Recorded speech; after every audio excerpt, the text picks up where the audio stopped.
My dear Wormwood, I know what you say about guiding your patient's reading, and taking care that he sees a good deal of his materialistic friend.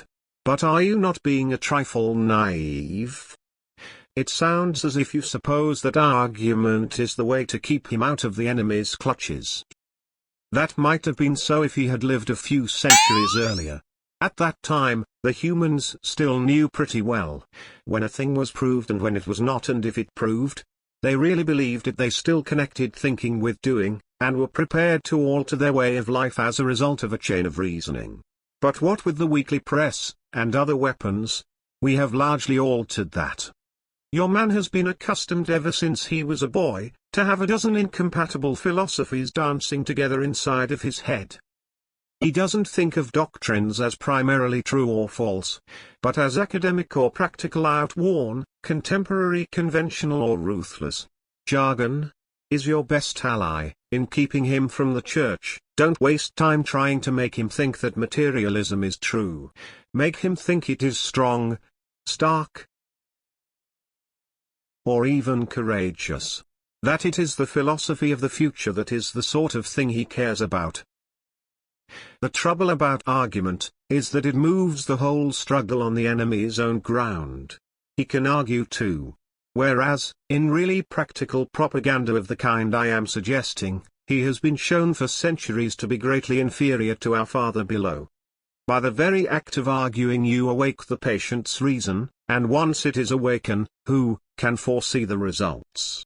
Even if a particular train of thought can be twisted so as to end in our favor, you will find that you have strengthened in your patient the fatal habit of attending to universal issues, and withdrawing his attention from the stream of the immediate senses experiences. Your business is to fix his attention on the stream. Teach him to call it real life, and don't ask him what he means by real. Remember, he is not like you, a pure spirit, never having been a human. Oh, that abominable advantage of the enemies! You don't realize how enslaved they are to the pressures of the ordinary. I once had a patient, a sound atheist, who used to read in the British Museum. One day as he was reading, I saw a train of thought in his mind beginning to go wrong. The enemy of course was at his elbow in the moment. Before I knew where I was, I saw my 20 years' work beginning to totter. If I had lost my head, and begun to attempt a defense by arguing, I should have been undone.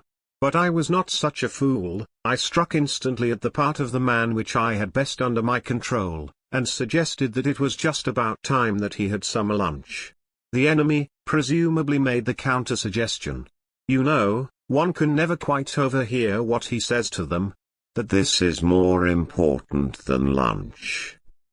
At least, I think that must have been his line, for when I said, quite, in fact, much too important to tackle at the end of the morning, the patient brightened up considerably, and by the time I added, much better come back after lunch, and go into it with a fresh mind, he was already halfway to the door.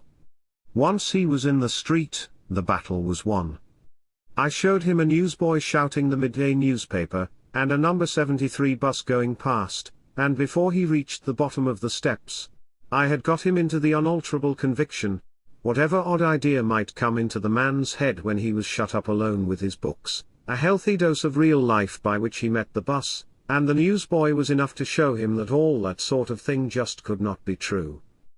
He knew he had a narrow escape, and in later years, was fond of talking about that inarticulate sense of actuality, which is our ultimate safeguard against the aberration of mere logic. He is now safe in our Father's house. You begin to see the point. Thanks to the processes, which we set at work in them centuries ago, they find it all but impossible to believe in the unfamiliar.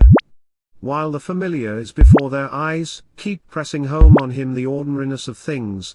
Above all, do not attempt to use science, I mean the real sciences, as a defense against Christianity. They will positively encourage him to think about realities he cannot touch or see. There have been some sad cases among modern physicists.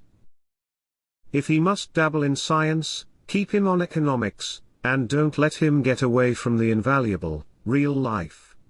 But the best of all is, to let him read no science, but give him the grand idea that he knows it all, and that everything he happens to have picked up on the casual walk, and reading, is the result of modern investigation. Do remember, you are there to fuddle him. From the way some of your young friends will talk, everyone would be supposed that our job is to teach.